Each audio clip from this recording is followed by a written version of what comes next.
Je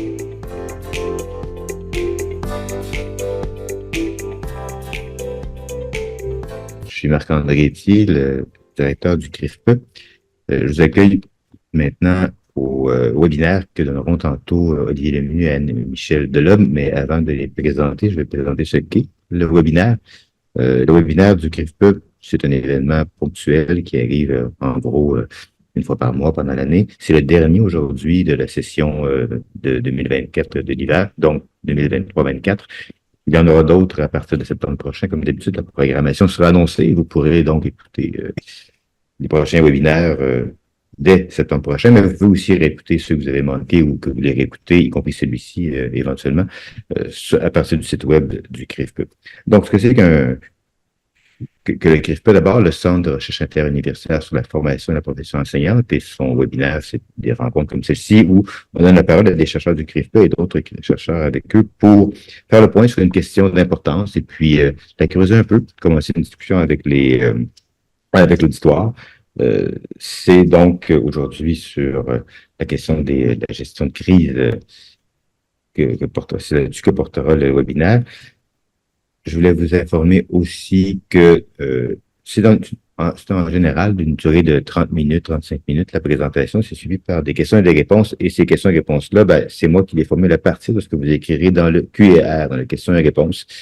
Donc, vous ne pouvez pas les poser directement. Il faut passer par mon intermédiaire et il faut passer par Q&R et non pas, donc questions et réponses, et non pas par discuter. Je ne regarderai pas ce qu'il y a dans discuter. Je le redirai tantôt au cas où. Donc, 30 minutes environ, 35 minutes. Peut-être plus, peut-être moins, on verra, pour nous parler des pratiques de gestion de crise des directions d'établissements scolaires au Québec. On aura donc comme invité, dans un instant, Olivier Lemieux, qui est professeur en administration scolaire et politique, et Anne-Michel Delhomme, qui est professeure, elle, en mesure et évaluation, tous les deux à l'UQAR, Lévis. Donc, je vais leur donner la parole dans un instant. Je rappelle que ce webinaire, est enregistré, qu'il se retrouvera sur le site du CRIFPE, que vous pourrez donc le réécouter dans quelques temps, que le PowerPoint aussi sera sous format PDF dans le site du CRIFPE. Et donc, vous pourrez revoir les références que vous avez manquées, le cas échéant, par exemple. Bon, alors sans plus tarder, je vais accueillir maintenant Olivier et Anne-Michel qui vont nous présenter leurs travaux, leurs réflexions sur les pratiques de gestion de crise des directions d'établissements scolaires au Québec pendant, comme je l'ai dit tantôt, 30 minutes, 35 minutes. On verra, on leur laisse la parole. On a bien hâte de les entendre. Je les remercie à l'avance de leur présentation. Moi, je vais me cacher et me taire en attendant et je vous reviens quand ce sera le temps des questions-réponses. Au revoir. Merci beaucoup, Marc-André. Alors, bonjour à toutes et à tous. C'est un réel plaisir d'être parmi vous aujourd'hui pour vous présenter ce webinaire en compagnie de ma très estimée collègue Anne-Michel Delhomme. Webinaire qui fut construit aussi avec la collaboration d'Ariane Drolet, étudiante à la maîtrise aussi à l'UQAR Lévis, et qui en fait présente les principaux résultats, je vous dirais, actuels d'un projet que l'on conduit depuis 2020, projet financé par l'UQAR, mais également par le réseau Périscope. Ce projet, en fait, a émergé lors de la crise sanitaire provoquée par la pandémie COVID-19. Je ne reviendrai pas en détail sur ces événements, mais je prends tout de même quelques instants pour vous rappeler les grands traits, à savoir que le 14 mars 2020 avait lieu la déclaration de l'état d'urgence sanitaire lié à la pandémie de la COVID-19 au Québec, que quelques jours plus tard, les lieux publics non essentiels ont été fermés, puis les établissements scolaires du Québec, primaire, secondaire, cégep, université, etc. Et que finalement, ce ne sera que près de 2 mois plus tard que les écoles préscolaires primaires vont rouvrir au Québec, à l'exception de la région métropolitaine de Montréal. Et en fait, l'année scolaire va se terminer à distance pour les écoles secondaires, si on se rappelle bien, jusqu'à la rentrée d'août 2020, moment où les élèves de tous les ordres d'enseignement vont revenir en classe, en présentiel, avec un certain nombre de mesures sanitaires en place, bien évidemment. Et donc, le projet, la première phase du projet qu'on va vous présenter, parce qu'il y a plusieurs phases, a pris forme durant les 2 principales vagues de la COVID-19, donc au cours de l'été 2020. Mais avant d'aller plus loin, je vais prendre quelques instants pour quand même venir situer la question de la gestion de crise comme champ de recherche. En fait, il faut savoir que si la gestion du changement est un chantier largement documenté dans le champ de l'administration et des politiques de l'éducation, Il faut savoir que les études liées à ce chantier s'intéressent surtout aux changements planifiés, qu'ils soient ascendants, donc bottom-up, ou encore descendants, top-down. Certes, l'incertain et l'inattendu sont des éléments travaillés, entre autres, à l'intérieur des études sur le leadership, mais la gestion des risques et des crises telle que nous la définissons demeure relativement peu documentée dans le secteur de l'éducation, contrairement à celui des affaires, par exemple, et c'est encore plus le cas dans le monde francophone. C'est du moins ce que nous révèlent les résultats d'une revue systématique des écrits que nous conduisons depuis un peu plus d'un an sur ce thème et qui est toujours en cours. Je précise tout de suite, avant d'aller plus loin, en fait, que l'objectif de ce webinaire ne porte pas sur cette revue systématique. En fait, nous pourrions prévoir un autre moment pour vous présenter nos résultats qui sont toujours en cours de récolte, là. Mais seulement, en fait, je vous présente grosso modo quelques résultats de cette revue systématique pour un peu alimenter les réflexions. En fait, d'abord, cette revue systématique permet d'observer que la pandémie COVID-19 semble nettement avoir eu une influence sur la hausse d'intérêt pour la gestion de crise à l'intérieur des recherches en sciences de l'éducation plus largement. Elle permet également d'observer que cet intérêt naît d'une autre crise et a marqué les esprits au crépuscule des années 90, soit la fusillade de Columbine au Colorado. L'impact de Columbine en matière de gestion de crise à l'école pourrait également expliquer le développement de connaissances scientifiques majoritairement américaines dans ce domaine en 2000 et 2011. Ces événements ont probablement contribué à ce qu'on s'intéresse davantage à des crises plus graves, dites extraordinaires, qu'à des crises essentiellement dites routinières. On peut d'ailleurs voir assez clairement que ce champ est essentiellement porté par des chercheurs états-uniens et des chercheuses états-uniennes. Ici, on voit dans le tableau de gauche que parmi les 19 articles que nous avons ciblés qui portent vraiment sur la gestion de crise à l'école, à partir des critères, un certain nombre de critères, eh bien, on en retrouve 19. Et parmi ces 19 études empiriques, nous en avons 11 qui ont été menées aux États-Unis, 3 au Canada, entre vous et moi. Les 3 découlent des travaux d'Anne Michel, moi et Jean Bernatchez. Donc, vous voyez un peu l'idée. Et sinon, les autres, dans les autres pays, Nouvelle-Zélande, Pakistan, Philippines, Turquie, on peut voir que c'est assez marginal tout de même. Ces études peuvent tout autant porter sur des phases qu'on dit de prévention, de préparation à la crise, que nous nommons régulièrement la gestion des risques, qu'à la réponse à la crise. Autrement dit, la gestion de crise ou l'après-crise et la récupération, une phase que nous associons régulièrement à l'apprentissage organisationnel. Pour votre information, l'apprentissage organisationnel se définit, selon Maubrard, comme un phénomène collectif d'acquisition et d'élaboration de compétences qui, plus ou moins profondément, plus ou moins durablement, modifie la gestion des situations et les situations elles-mêmes. Autrement dit, l'idée derrière la gestion de crise, le champ d'étude de la gestion de crise, c'est de pouvoir conduire à une certaine forme d'apprentissage organisationnel, donc tirer un positif, malgré tout, les effets négatifs d'une crise pour améliorer les pratiques. Mais qu'entendons-nous par crise exactement? Eh bien, selon la littérature, une crise est d'abord et avant tout un événement imprévisible, inattendu. Elle doit comporter aussi un danger, une menace, un potentiel d'effet négatif pour les acteurs concernés. Et enfin, elle doit nuire au fonctionnement normal de l'organisation.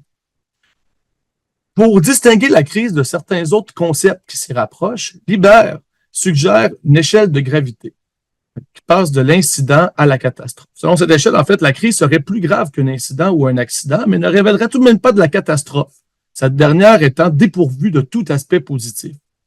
Ces 4 éléments représentent cependant tous des risques, c'est-à-dire des dangers à probabilité, gravité et acceptabilité variable. Dans le milieu scolaire, comme vous le savez sans doute, les risques internes sont multiples. On peut penser à la vétusté d'une école, à un incendie, au vandalisme, au vol, au harcèlement, à l'intimidation, à l'agression, à tous les problèmes de santé mentale, que ce soit par exemple des automutilations, de la dépression, des troubles alimentaires, du suicide, à des fugues, des enlèvements, la violence parentale, de l'inceste, des grossesses, la prostitution, la présence de gangs de rue, la vente de stupéfiants, la consommation de stupéfiants ou d'alcool à l'école, la possession d'une arme, menace à la bombe, la radicalisation.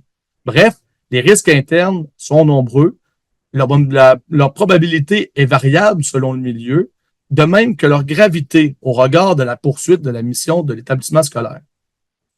Les risques externes sont eux aussi multiples. On peut penser ici à une crise gouvernementale, à des grèves, à des rumeurs ou encore à de la diffamation entourant l'établissement ou un membre du personnel, à du boycottage, à de l'empoisonnement, parfois alimentaire, à des pannes électriques ou informatiques, à des catastrophes naturelles comme des tempêtes de neige, feux de forêt, inondations, glissements de terrain, tremblements de terre, à des épidémies, des pandémies, etc.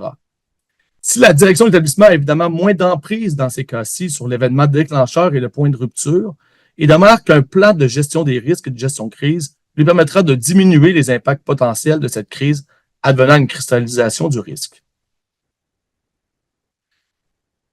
Maintenant, qu'entendons-nous par gestion de crise plus précisément? Eh bien, nous nous rallions à cette définition offerte par Bergamo, qui veut que la gestion de crise est un processus de gestion visant à prévenir ou amoindrir les effets négatifs des crises en protégeant les organisations et les diverses parties prenantes, incluant les publics, de différents dommages.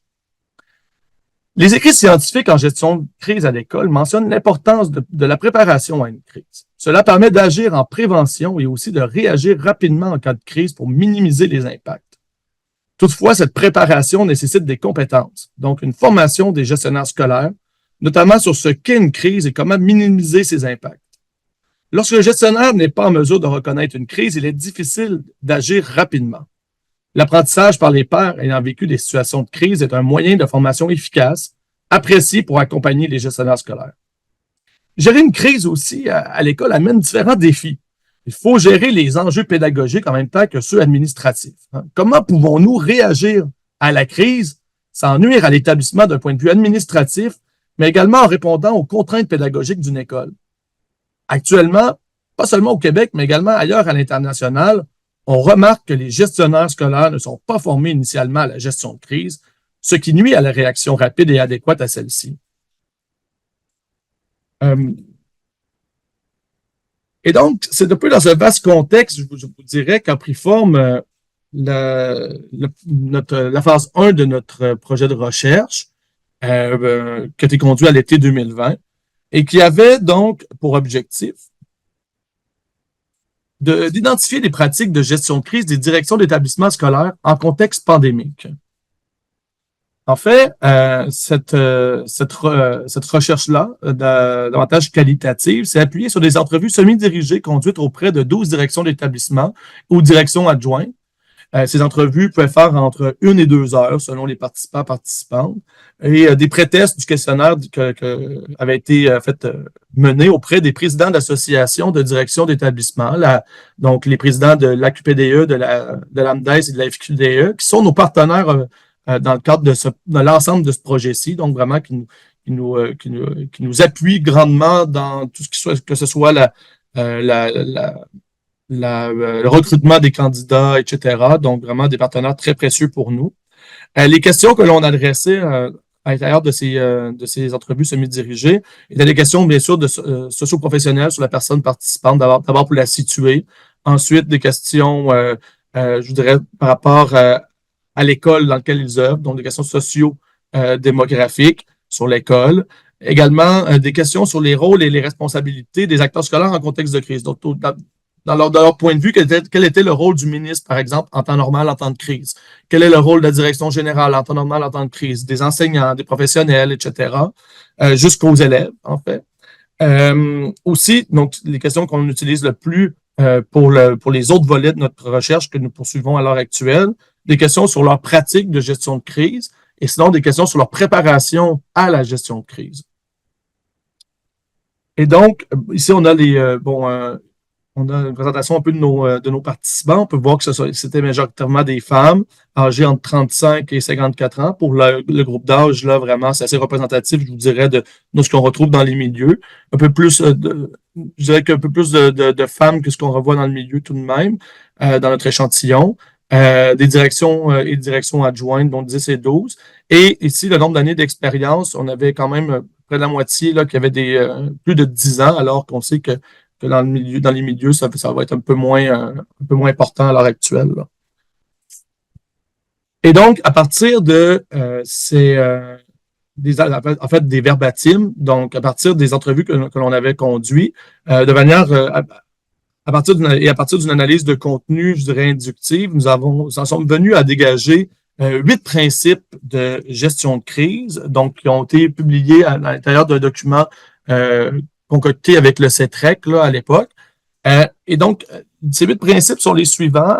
D'abord, le premier, dégager les ressources financières et matérielles. Donc, par exemple, l'achat de matériel sanitaire, l'augmentation d'un nombre d'heures pour la conciergerie, etc., pour assurer la santé et la sécurité au sein de l'école.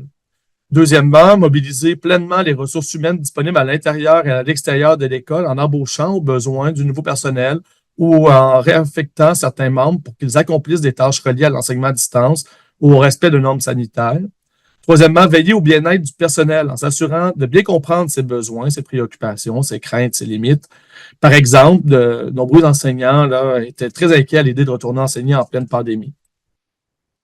Quatrième principe, motiver et mobiliser le personnel en développant le sentiment de fierté au regard de sa mission dans la société et en faisant preuve de transparence au regard des directives reçues de la part des autorités. Cinquième principe, trouver des solutions et prendre des décisions en faisant confiance à l'équipe et en déléguant certaines tâches comme la planification des déplacements à l'intérieur et à l'extérieur de l'école. Sixièmement, encourager le leadership du personnel enseignant, notamment en lui confiant la tâche de cerner des apprentissages essentiels et en lui donnant une complète liberté sur le plan des choix des modalités d'enseignement à distance ou en classe, que ce soit du co-enseignement par exemple, partage de tâches, etc.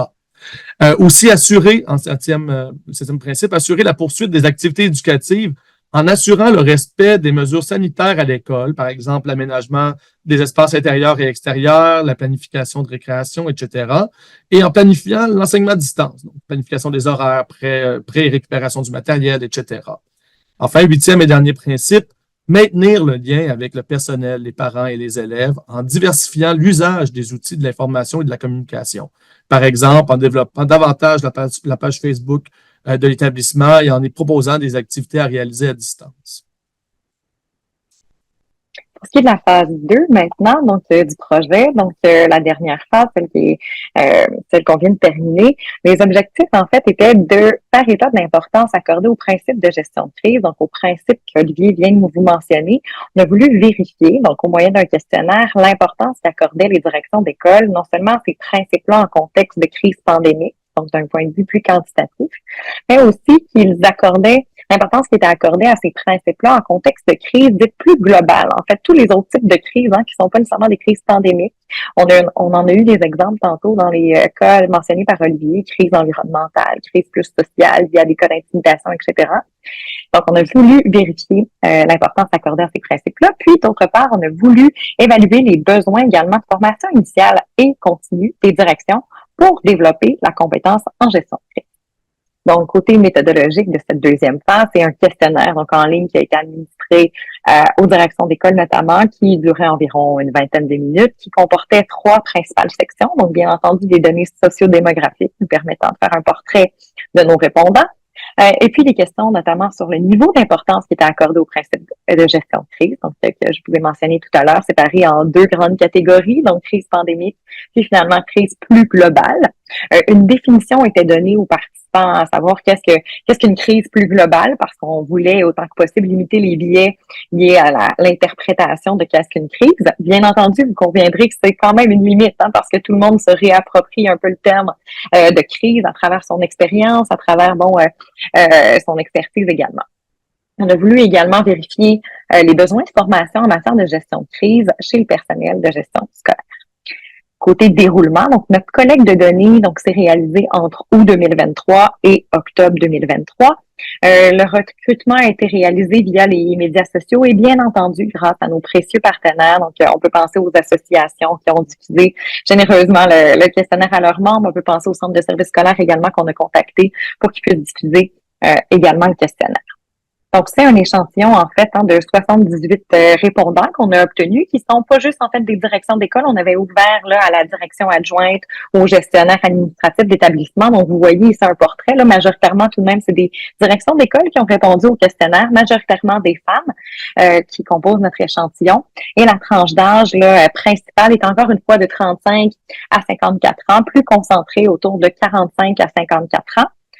Puis finalement, le nombre d'années d'expérience, qui est une donnée quand même de sociodémographique intéressante, qui nous amène à avoir une classe prédominante, là, si on veut, en termes de catégorie en termes de profil. Donc, on a beaucoup de directions qui avaient 5 ans et moins d'expérience, donc 34,6% quand même avec 5 ans et moins d'expérience. Pour ce qui est maintenant, en fait, on leur demandait, c'est ça, si c'était des directions qui avaient vécu la pandémie. Donc, est-ce qu'elles étaient en poste pendant la pandémie? La plupart des personnes ont dit oui. Puis, en fait, par rapport au nombre de crises vécues, donc toujours, en fait, accompagné de la définition de la crise, mais à part la pandémie, donc, nombre de crises qu'elles ont vécues. Donc, ça, c'est une donnée aussi intéressante qu'on a obtenue. Donc, on a 33,3% des participants qui nous disent n'avoir jamais vécu d'autres crises à part la pandémie. Puis, on a un 19,2% quand même qui nous dit avoir vécu plus de 5 crises. Donc, je vous rappelle quand même qu'on avait une bonne partie de notre échantillon qui est composée de directions qui ont 5 ans ou moins d'expérience. Puis, on a quand même une certaine partie de notre échantillon qui nous dit avoir vécu 5 crises ou plus. Donc, c'est une donnée intéressante qui nous amènera à réfléchir plus tard là, à la définition peut-être d'une crise, si elle fait consensus ou pas. Donc, concernant les résultats, ceci au premier objectif, qui, je vous rappelle, était d'identifier, voire d'évaluer le niveau d'importance accordé à chacun des principes, aux 8 principes qui sont rappelés ici, qu'on retrouve dans le guide qu'on a élaboré au moyen d'entretien qualitatif. Ici, en fait, on a l'évaluation. C'est des données très descriptives ici, là, par les participants de chacun des principes. Donc, de l'importance qu'ils leur accordaient en contexte, 1, de crise sanitaire et 2, en contexte de crise globale. On peut interpréter ces données à partir de l'échelle de type Likert qu'on a utilisée. Donc, 1 étant un principe qui est considéré comme étant pas du tout important et 5, un principe qui est considéré comme étant très important. Premier constat, parce qu'il y a beaucoup de chiffres ici, premier constat, en fait, est que la plupart des données qu'on obtient sont élevées. Donc, on a des principes qui sont généralement appréciés ou évalués comme étant importants par nos directions d'école, que ce soit en contexte de crise sanitaire, en contexte de crise globale. Ces principes-là sont jugés comme étant importants, voire très importants.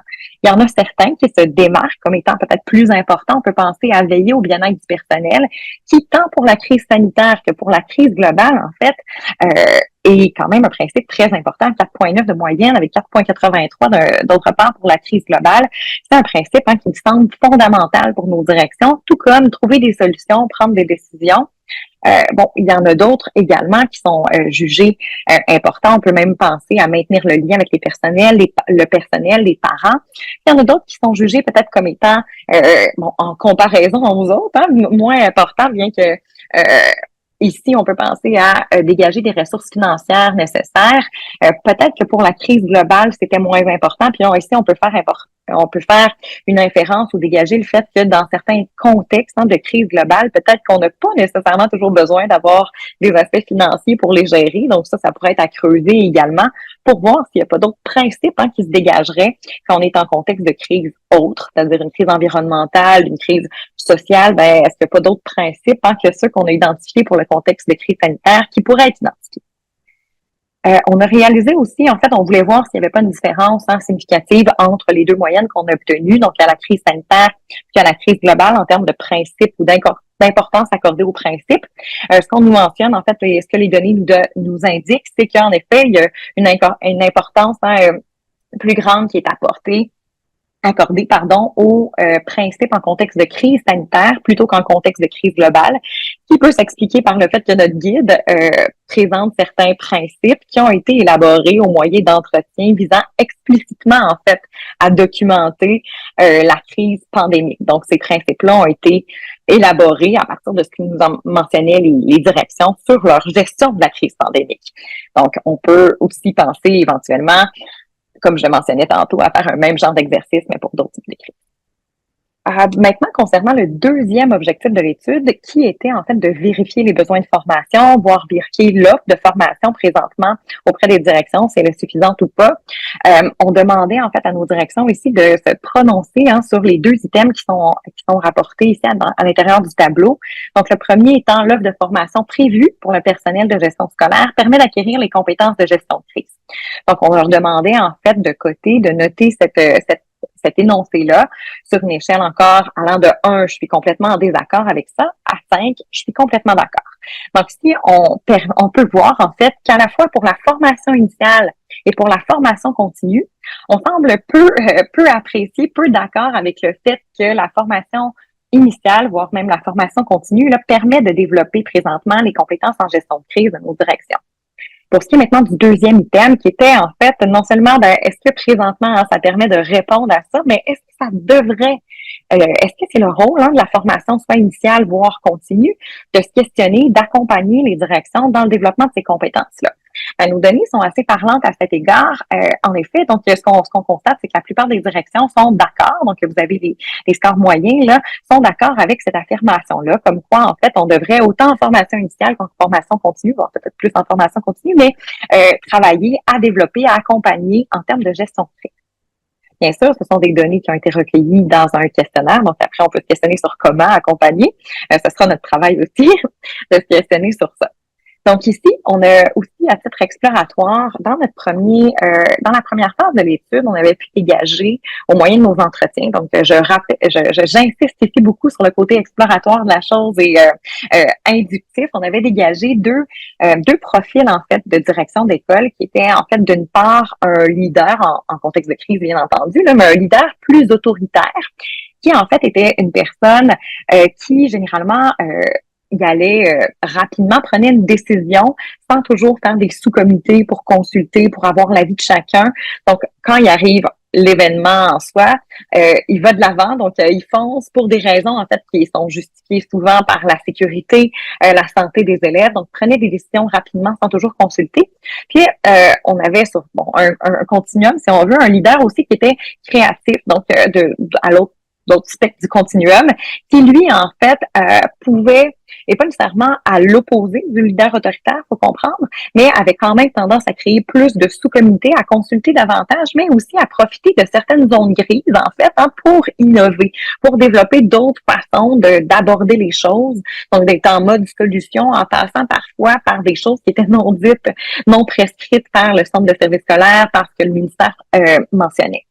Donc, ce qu'on demandait ici aux répondants à l'intérieur du questionnaire de faire, c'était de s'identifier. Donc, d'abord, à un type de leader. Donc, est-ce qu'ils se considéraient comme étant davantage un leader autoritaire ou, en fait, un leader créatif? Puis, on leur mettait un continuum. Donc, ils pouvaient se positionner, en fait, de 1 à 10. Premier résultat intéressant, vous voyez les descriptions ici, là, ceux qui se sont identifiés pleinement comme autoritaires, on a un N de 4. La plupart des répondants se situent à 3, donc 3 plus près du autoritaire. Donc, première donnée intéressante. Puis là, on a voulu comparer, pas comparer, mais en fait vérifier d'un point de vue descriptif s'il y avait en fait le rapport selon je m'identifie à un type de leader plutôt qu'à un autre, est-ce que ça influence ma façon de percevoir la formation, le besoin de formation? Donc, vous avez les données ici descriptives. On a fait des invats pour comparer, en fait, s'il y avait une différence entre les groupes. Puis, ce qu'on mentionne, c'est qu'on n'a pas de différence ici, là, significative entre nos groupes. Donc, les résultats sont quand même similaires, qu'on se retrouve à 1, à 2, à 3. On a le même rapport, généralement, à la formation. Finalement, donc en discussion, donc cette étude en fait permet d'une part de se questionner sur l'importance des principes de gestion de classe, et bien sûr d'autre part les besoins de formation. Donc, pour ce qui est de l'importance des principes de gestion de crise, pardon, je pense que j'ai dit gestion de classe, lapsus. Donc, pour ce qui est de l'importance des principes de gestion de crise, ce qu'on constate en revoyant nos résultats, c'est que bien sûr, on est conscient que chaque crise est circonstancielle, chaque crise implique probablement des principes qui lui sont propres, donc des spécificités bien entendu. Donc, si on travaillait à développer des formations, à accompagner les directions, il faut être bien outillé pour pouvoir répondre, pour pouvoir aborder chaque crise dans sa subtilité, bien sûr, mais il y a également des principes qui sont probablement transversaux, qui s'appliquent en fait à tout type de crise. Donc, le guide qu'on avait élaboré, on peut constater que veiller au bien-être du personnel, notamment exercer son leadership ou d'autres principes de la sorte, peuvent s'appliquer à différents types de crises. Mais bien sûr, après, ce ne sont pas non plus tous les répondants qui accordent la même importance à chacun des principes. Ça va de soi. Et également, nos résultats révèlent que la formation qui est présentement offerte, que ce soit initiale ou continue, ben, elle est insuffisante, en fait, pour développer pleinement la gestion de crise chez nos candidats. Donc, il semble y avoir un certain manque de préparation pour affronter différents cas de crise. Donc, en fait, bien entendu, hein, vous conviendrez que cela met en évidence l'importance de bien préparer, de bien outiller nos directions à la gestion de crise.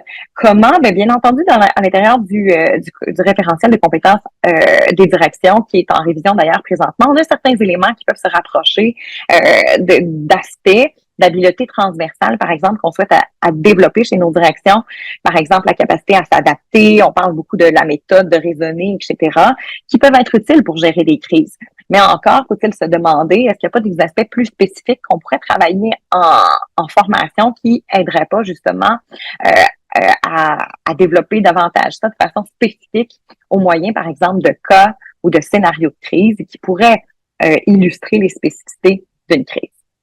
Donc, il y a différentes limites à l'intérieur de cette étude, à l'intérieur des deux phases, comme vous avez mentionné. Là, si je me concentre sur la deuxième phase, bien sûr qu'on avait un échantillon de 78 participants.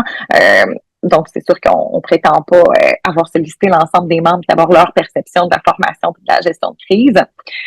Bien entendu, on l'a mentionné, la conception même d'une crise, c'est pas universel. Donc, juste dans la littérature, on se rend compte qu'il y a différentes façons de définir une crise. Puis après, selon le niveau de gravité, est-ce que c'est une crise, est-ce que c'est une catastrophe, est-ce que c'est un incident, un accident? Tout ça, il y a plusieurs subtilités, en fait, dans cette conception-là. Donc, c'est sûr que ça fait écho dans notre collecte de données à cet égard. C'est un questionnaire fermé également. Là. Il y a les limites, bien entendu, liées aux données qu'on a obtenues parce qu'on peut pas creuser la compréhension de la crise, ni même les cas de crise qui ont été vécus par les répondants. Donc, en termes de recommandations, donc ce qu'on peut faire, en fait, bien entendu, c'est de travailler davantage à outiller, à former les gestionnaires en termes de compétences à gérer la crise. Pour distinguer, en fait, formation initiale, formation continue, sur quel axe est-ce qu'on se lance? Est-ce que c'est pas une formation qui devrait appartenir davantage à la formation continue plutôt qu'à la formation initiale? On peut penser que la formation initiale devrait naturellement porter peut-être sur un regard plus macro sur la gestion de crise, mais bien entendu le nommer, l'aborder. Puis la formation continue pourrait être peut-être davantage portée sur différents modules, différentes classifications de crise, qui là mettra en évidence justement des spécificités, voire des caractéristiques, des habiletés propres à différents types de crises. Donc, s'il n'y a pas des classifications qu'on peut faire, on pourrait s'inspirer de l'administration, du grand champ de l'administration où on a davantage travaillé une littérature plus complexe sur la gestion de crise pour nous inspirer dans ces typologies-là. Pour justement en arriver à développer, à donner des exemples de qu'est-ce qu'une crise, qu'est-ce qu'on est susceptible de rencontrer et comment se comporter, quel élément on peut mettre en place, quelles actions concrètes on peut faire non seulement une fois qu'on rencontre la crise, mais pour parfois éviter que cette crise-là ne survienne. Parce que la crise, il y a aussi la capacité à la prévenir, à l'anticiper, à la planifier pour éviter qu'elle n'explose, voire même se transforme en catastrophe éventuellement. Donc, voilà pour ça. Pour ce qui est des prochaines étapes, parce que c'est un projet, en fait, qui a plusieurs phases et tantôt, on a entendu parler de revue systématique aussi, mais il y a d'un point de vue empirique, éventuellement, ce qu'on veut faire, c'est documenter les différentes crises scolaires, donc qui ont été vécues par les directions d'établissement notamment. Donc, en fait, on a documenté beaucoup la crise de la pandémie, donc comment les directions l'avaient vécu. Comme je l'ai mentionné, il y a d'autres types de crises qui peuvent être vécues. L'idée serait éventuellement donc de mener des entretiens pour décrire, pour qu'on puisse recenser ces différents types de crises-là, les évaluer bien sûr au regard de différents paramètres, notamment leur niveau de gravité par exemple, en venir à faire une classification, donc une typologie également des crises qui ont été vécues pour essayer de dégager les actions, voire les habiletés que chacune implique, nécessite, pour éventuellement développer, valider des scénarios de crise, s'inspirer justement de ces cas vécus par les directions pour, bien entendu, les outiller autant que possible dans le développement de cette compétence-là. Donc, moi, je profiterai de ce moment, en fait, pour vous amener, si jamais il y a des gens qui sont interpellés par le projet, voire, en fait, par la gestion de crise, par les crises, qui ont des partages également possibles à faire par rapport à ça, parce qu'on a vécu des crises. Donc, en fait, présentement, puisque le projet est encore en cours, un petit code QR ici que vous pouvez scanner pour, en fait, compléter, pour échanger partager vos coordonnées. Puis nous, on pourra vous contacter ultérieurement pour participer l'université prendre part à une des prochaines étapes de l'étude, qui sera notamment, en fait, de partager des cas de crise que vous avez vécus pour ce qui est des gestionnaires d'établissements scolaires, ou encore, si vous êtes un expert en gestion de crise, voire un cadre scolaire, on aura besoin éventuellement justement d'experts pour venir classifier les cas de crise qu'on aura recensés préalablement sur une échelle de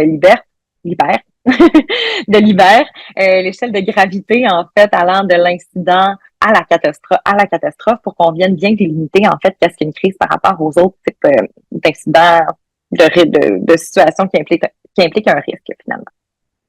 Donc voilà, c'est ce qui conclurait notre webinaire. Je vous remercie de votre écoute, de votre attention, puis on est bien intéressés là, à vous entendre, à attendre vos réflexions, vos questions sur notre projet.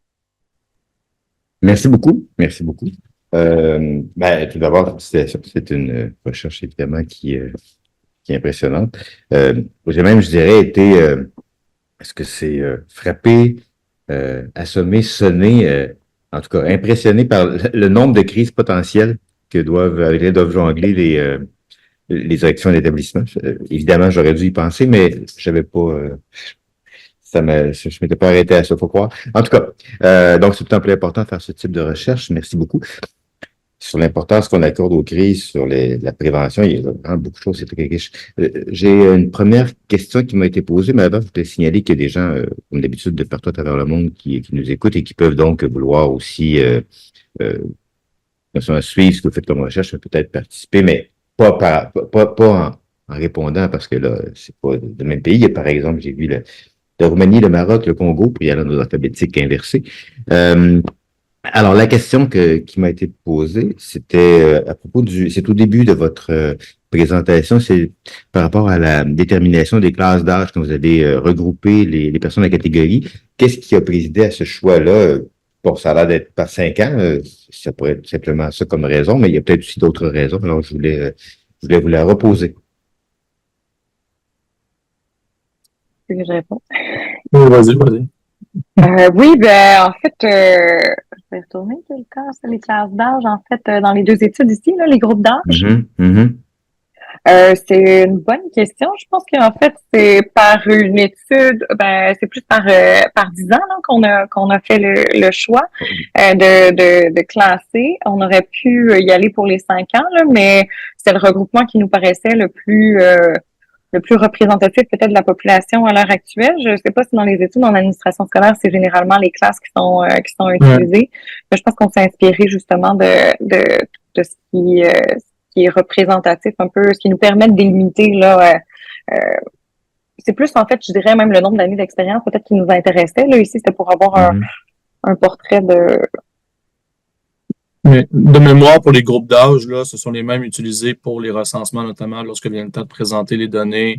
Également, par rapport à les études, par exemple, du GRIP en administration scolaire, il me semble que c'est aussi de cette façon-là le GRIP étant le groupe de recherche interrégional sur les directions d'établissement. Il me semble que c'est les mêmes groupes d'âge aussi qu'on utilisait. Donc, on est allé puiser dans les mêmes formules là, que celles utilisées généralement pour ce genre d'enquête-là. Là. Mais je comprends aussi qu'il n'y avait pas eu beaucoup d'enquêtes comme la vôtre spécifique, là, donc ça n'aurait pas été si grave non plus, j'imagine, qu'il n'y ait pas de comparaison possible, mais tant mieux s'il y en a par ailleurs.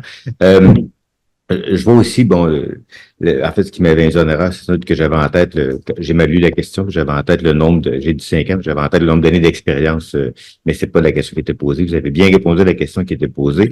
Je me demandais si aussi, il y a des choses qui vous ont étonné dans vos résultats, vous vous attendiez pas à ça, ça a été... moi, en tout cas, je l'ai dit, j'ai été étonné en partant par le nombre de crises possibles, mais ça, c'est pas la recherche encore, puis c'est pas mon domaine. Mais vous, qu'est-ce qui vous a, c'est des choses qui vous ont étonné? Dans le cadre de la première phase de la recherche, je vous dirais qu'il y a une piste, moi, que je souhaitais vraiment vérifier, valider avec cette recherche-là.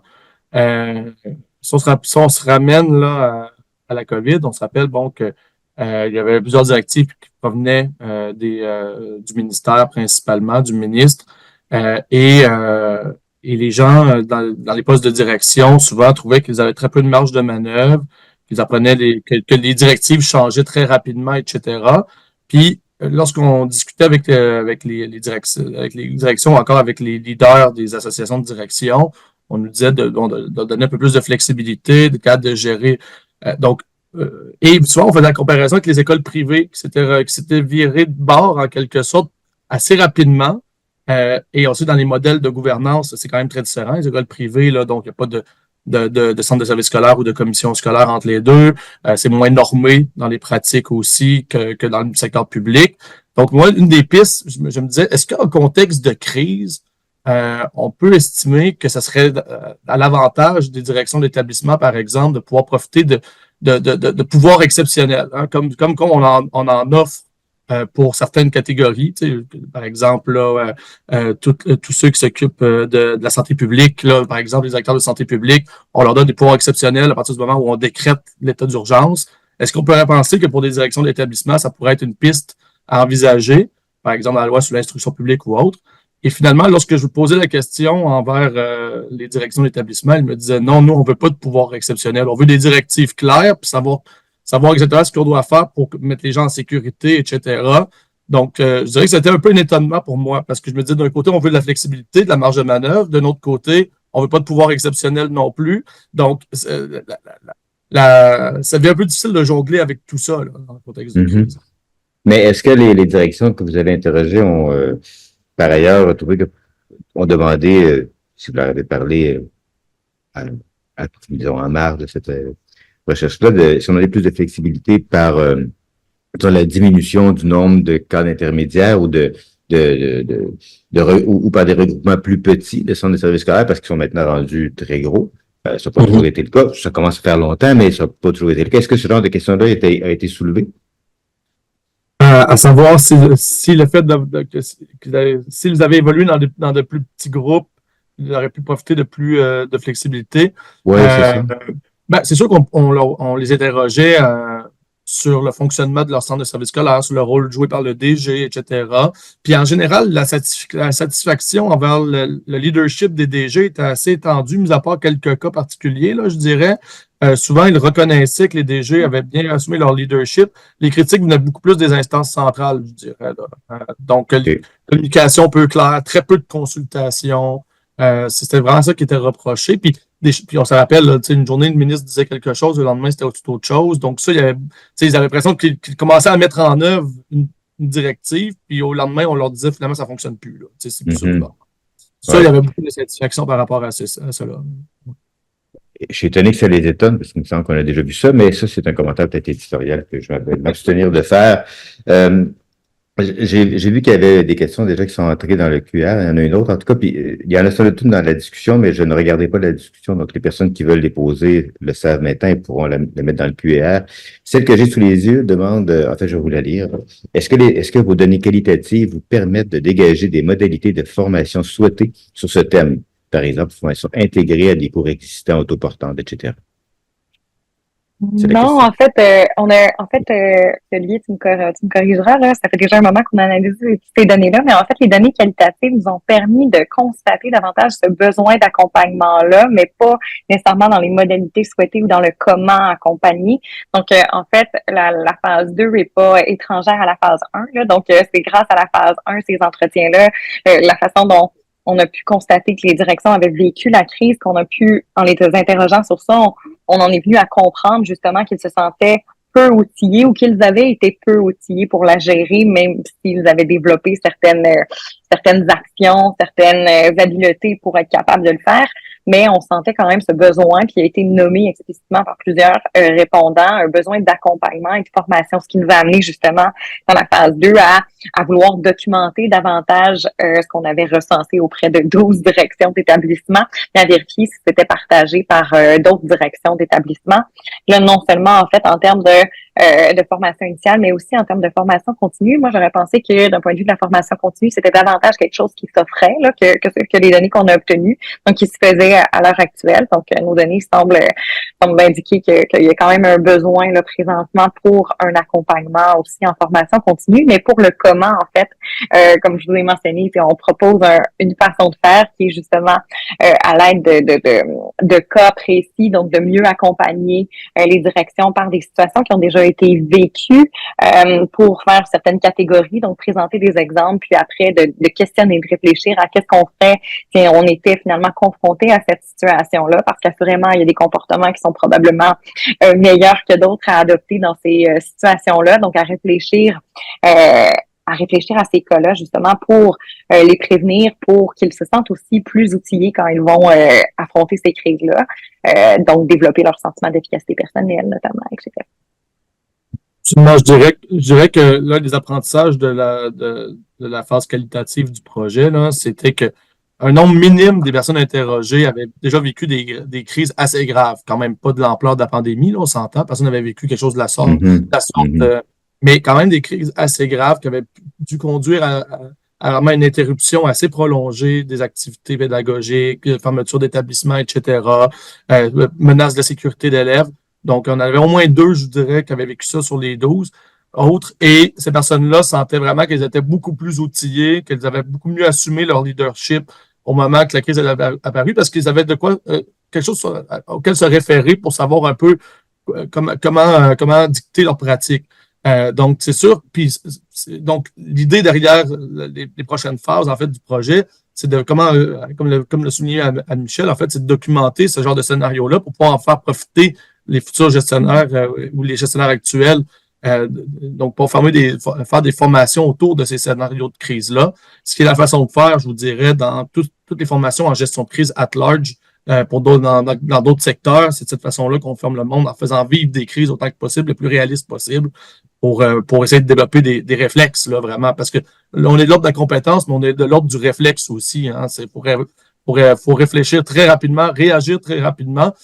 Tout ça en ne provoquant pas de nouvelles crises, ce qui peut être le cas dans certains cas. Hein. Une mauvaise décision peut provoquer des nouvelles crises, on le sait, mais aussi en tenant compte quand même d'un certain nombre de dimensions éthiques, parce que des fois, la décision qui pourrait peut-être venir régler la crise rapidement, puis mettre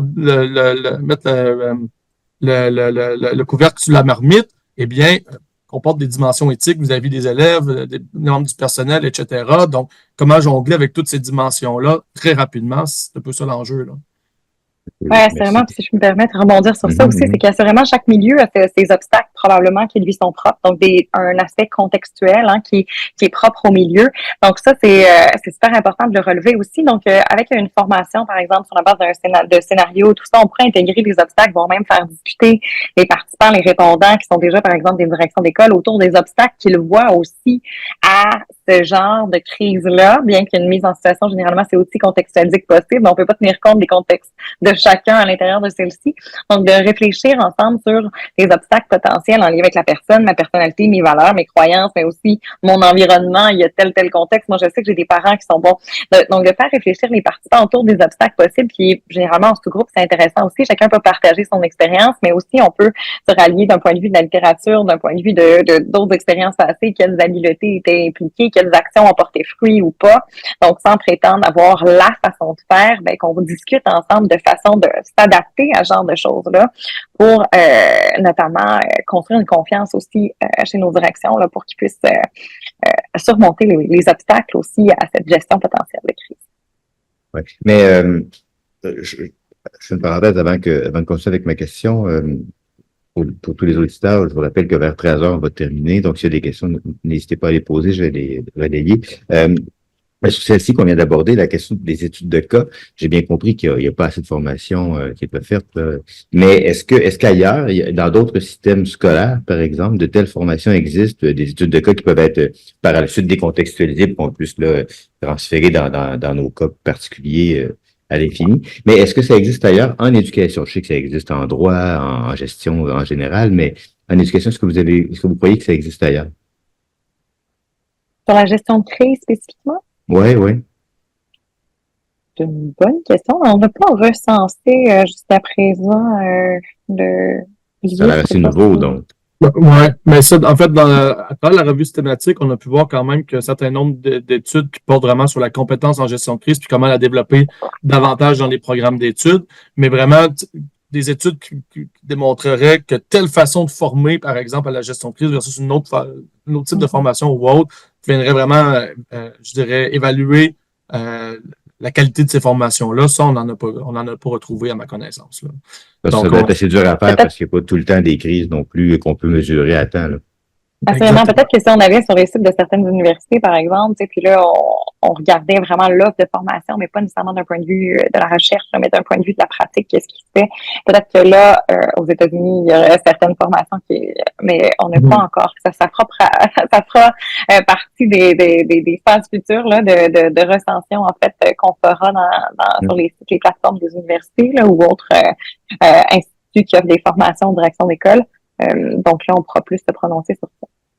D'accord. Je vais vous poser une autre question qui a été amenée ici. En fait, je vais vous en poser deux, puis vous pouvez choisir là-dedans comment vous répondez. La première, vos mesures sont majoritairement auto-rapportées par les directions des mesures directes. Pensez-vous qu'il serait possible de solidifier vos résultats à l'aide de mesures directes? Ça, c'est la première question. Et l'autre, tous les apprenants peuvent-ils s'adapter facilement aux solutions que vous évoquez par rapport à d'autres, qu'ils vous évoquez par rapport à d'autres? Enfin, je vous laisse choisir là, par quoi vous voulez commencer. Tu peux redire la seconde, j'ai manqué un peu. Oui, je vais répéter cela. Je vais la relire un instant, il faut que je rouvre. Bon. Est-ce que tous les apprenants peuvent s'adapter facilement aux solutions qui vous évoquaient par rapport à d'autres? Je l'ai lu mot à mot. Moi, je peux prendre la première, Olivier, si tu veux, la deuxième. Je ne sais pas si on avait le temps de répondre aux deux. Hein, mais... On va essayer. Pour la première, donc oui, en effet, c'est des mesures qui sont auto-rapportées. Donc, on demande, c'est un niveau, en fait, il faut comprendre, c'est le niveau d'importance qui est, là, les pratiques, là, je ne sais pas si le participant fait référence à la phase 1 et la phase 2. Il y a quand même une différence entre les pratiques que moi je rapporte, puis après le niveau d'importance qui est accordé. Là. Donc, je ne sais pas si... C'est sûr qu'après, d'aller vérifier, là, on ne leur demande pas s'ils utilisent ou pas ces pratiques-là en nous répondant d'un point de vue quantitatif. On leur demande le niveau d'importance. Donc après, il y a une différence entre les deux. Donc, je ne sais pas, probablement qu'on veut voir si la personne utilise ou pas ces pratiques-là.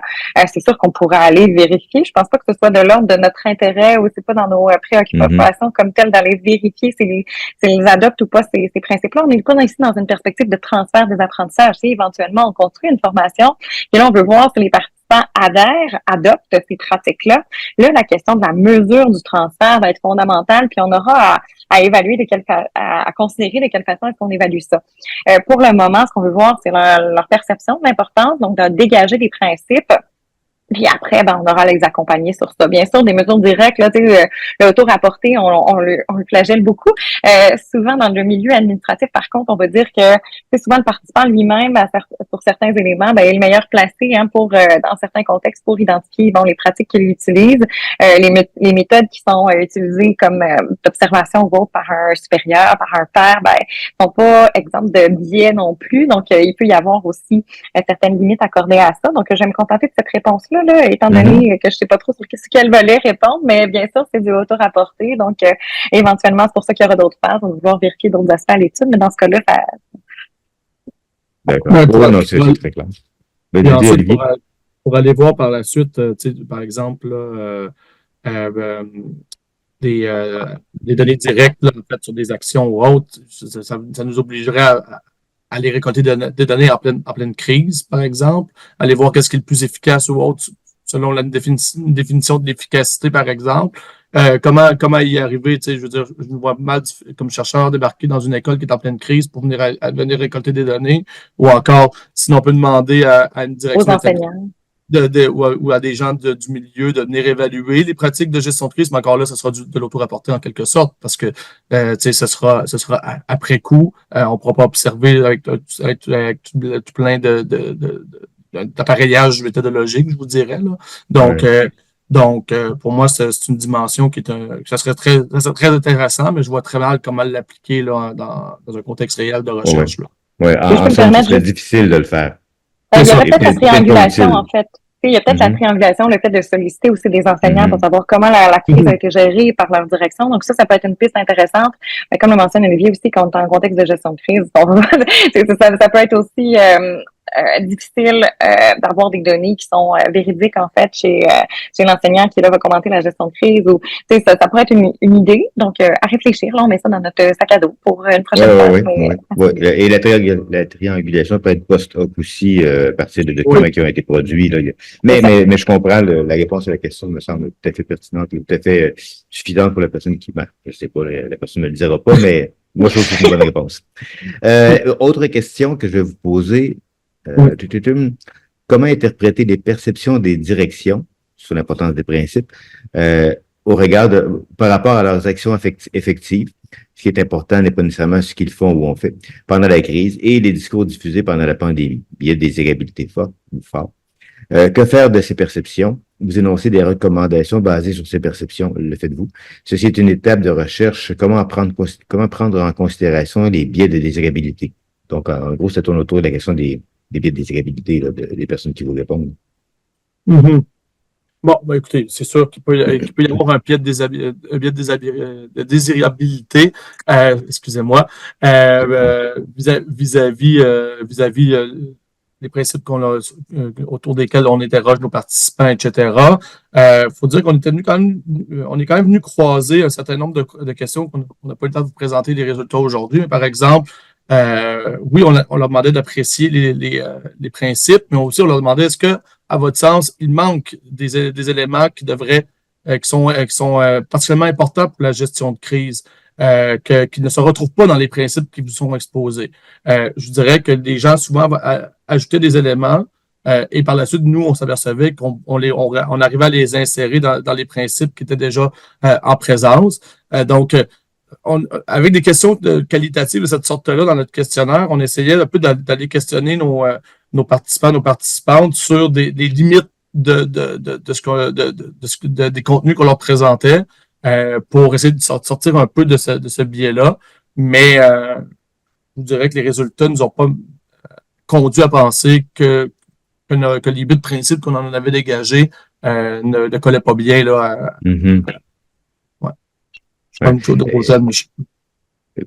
Mais je vais quand même poser une dernière question, peut-être, qui va un peu dans ce sens. Pas directement, elle est plus mesure évaluation, mais je vais vous la lire. Je m'intéresse à l'évaluation des compétences des directeurs des établissements scolaires, selon votre expertise. Est-ce que la compétence savoir gérer des crises est évaluable? Est-ce que votre recherche peut déboucher sur la spécification d'indicateurs qui peuvent favoriser la mesure du degré de maîtrise de cette compétence? Bonne question, ça me semble complexe à faire, mais si vous voulez essayer des choses à dire là-dessus, c'est intéressant.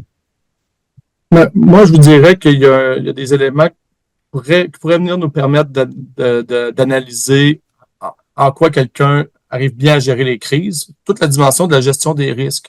Puis là, je m'explique, en fait, on sait qu'on peut développer chez des gestionnaires, des personnes dans des rôles de décision, là, un certain nombre d'habiletés pour savoir détecter des risques qui sont en train de se cristalliser autour de soi et pouvoir répondre assez rapidement à ces risques-là pour pas qu'ils se cristallisent en crise. Et donc, nous, pour l'instant, on s'intéresse vraiment à la gestion de crise, comment les gens gèrent les crises une fois que le risque s'est cristallisé. Mais je pense qu'en venant ajouter cette dimension-là de cristallisation du risque, essayer de voir si les personnes qui gèrent des crises ont vécu avant ou après des risques qui est en cours de cristallisation et quelles sont les actions qu'ils ont posées pour venir mettre un frein et que la crise ne s'incarne pas. Je pense que c'est une façon de venir évaluer s'ils maîtrisent ou non vraiment la gestion de crise. Ouais. OK. Ben oui, effectivement. Merci beaucoup. Merci beaucoup. Très belle recherche et présentation fort intéressante. J'espère que nous vous reverrons comme pas exposant, mais comme présentateur l'an prochain. Et puis sinon, je souhaite aussi aux autres qui écoutaient de revoir votre présentation s'ils le désirent. Ce sera bientôt dans le site et tout sera disponible donc pour revoir ce qui a été dit. Merci beaucoup. On se revoit l'an prochain pour les webinaires du CRIFPE. Puis bonne fin de journée. Au revoir tous les deux et puis tous les autres aussi. Merci, au revoir. Merci beaucoup. Bye bye. Au revoir. Bye.